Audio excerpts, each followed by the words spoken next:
உங்க ஆவிக்குரிய வாழ்க்கையில வேதம் படிக்க முடியல, சாத்தான் தடை பண்றான். ஜெபிக்க முடியல, தடை பண்றான். சபைக்கு வர முடியல, தடை பண்றான். நீ ஊழியக்காரன் கீழ்ப்படியாத, தடை பண்றான். நீ அப்படி உருட்டத்தனமாவே வாழ தடை பண்றான்.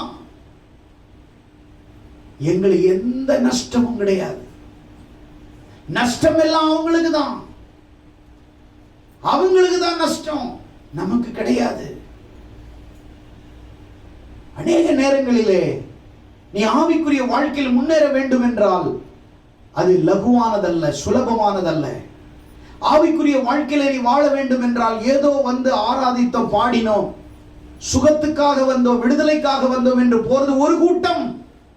சுகம் கிடைத்தாலும், விடுதலை கிடைக்கவில்லை என்றாலும், அவமானம் கிடைத்தாலும், ஆசைகள் நிறைவேறவில்லை என்றாலும், என் ஆண்டவருக்காகவே நான் நிற்பேன் என்று சொல்லுகிறவர்கள் மேல்